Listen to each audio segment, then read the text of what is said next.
সকলকে জয় যিশু। আসুন আজকের বাক্য আরম্ভ করি মতিলিখিত তার সুসমাচার 19 অধ্যায়। পাঠের আরম্ভ এইরূপ। এই সকল বাক্য সমাপ্ত করিবার পর যিশু গালিল হইতে প্রস্থান করিলেন। পরে যর্দনের পরপারস্থ জিউদিয়ার অঞ্চলে উপস্থিত হইলেন, আর বিস্তর লোক তাহার পশ্চাৎ পশ্চাৎ গমন করিল, এবং তিনি সেখানে লোকদিগকে সুস্থ করিলেন। স্ত্রী পরিত্যাগ বিষয়ে শিক্ষা।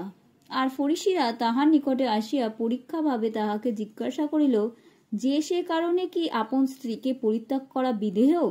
তিনি উত্তর করিলেন, তোমরা কি পাঠ করো নাই যে সৃষ্টিকর্তা আদিতে পুরুষ ও স্ত্রী করিয়া তাহাদিগকে নির্মাণ করিয়াছিলেন, আর বলিয়াছিলেন, এই কারণ মনুষ্য আপন পিতা ও মাতাকে ত্যাগ করিয়া আপন স্ত্রীতে আসক্ত হইবে, এবং সে দুইজন একাঙ্গ হইবে। সুতরাং তাহারা আর দুই নয়, কিন্তু একাঙ্গ।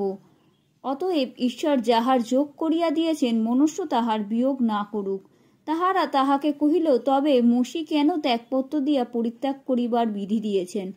তিনি তাহাদিগকে কহিলেন, তোমাদের অন্তঃকরণ কঠিন বলিয়া মসি তোমাদিগকে আপন স্ত্রীকে পরিত্যাগ করিবার অনুমতি দিয়াছিলেন, কিন্তু আদি হইতে এরূপ হয় নাই।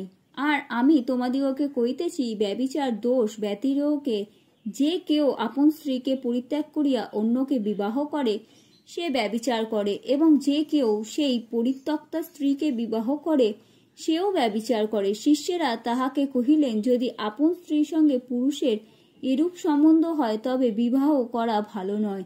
তিনি তাহাদিগকে কহিলেন, সকলে এই কথা গ্রহণ করে না, কিন্তু যাহাদিগকে ক্ষমতা দত্ত হইয়াছে তাহারাই করে।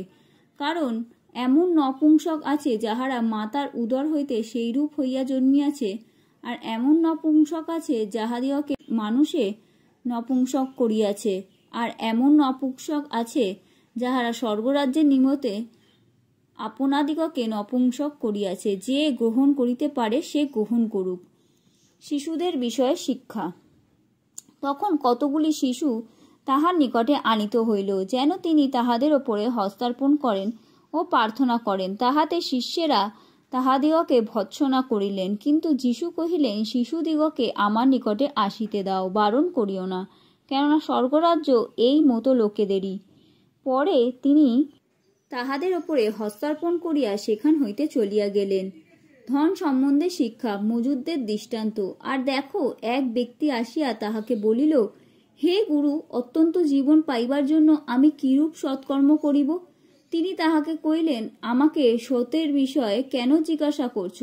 সৎ একজন মাত্রই আছে, কিন্তু তুমি যদি জীবনে প্রবেশ করিতে ইচ্ছা করো, তবে আজ্ঞা সকল পালন করো। সে কহিল, কোন কোন আজ্ঞা? যিশু বলিলেন, এই নরহত্যা করিও না, ব্যভিচার করিও না, চুরি করিও না, মিথ্যা সাক্ষ্য দিও না, পিতা ও মাতাকে সমাদর করিও, এবং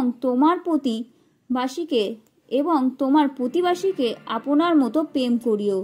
সেই যুবক তাহাকে কহিল, আমি এ সকলই পালন করিয়াছি, এখন আমার কি ত্রুটি আছে? যিশু তাহাকে কহিলেন, যদি সিদ্ধ হইতে ইচ্ছা করো, তবে চলিয়া যাও, তোমার যাহা যাহা আছে বিক্রয় করো, এবং দরিদ্রদিগকে দান করো, তাহাতে স্বর্গে ধন পাইবে, আর আইসো আমার পশ্চাৎগামী হও। কিন্তু এই কথা শুনিয়া সেই যুবক দুঃখিত হইয়া চলিয়া গেল, কারণ তাহার বিস্তর সম্পত্তি ছিল। তখন যিশু আপন শিষ্যদিগকে কহিলেন, আমি তোমাদিগকে সত্য কহিতেছি, ধনবানের পক্ষে স্বর্গরাজ্যে প্রবেশ করা দুষ্কর। আবার তোমাদিগকে কহিতেছি, ঈশ্বরের রাজ্যে ধনবানের প্রবেশ করা অপেক্ষা বরং সূচির সিদ্ধ দিয়া উঠে যাওয়া সহজ। ইহা শুনিয়া শিষ্যেরা অতিশয় আশ্চর্য মনে করিলেন। কহিলেন, তবে কাহার পরিত্রাণ হইতে পারে? যিশু তাহাদের প্রতি দৃষ্টি করিয়া কহিলেন, তাহা মানুষের অসাধ্য বটে, কিন্তু ঈশ্বরের সকলই সাধ্য।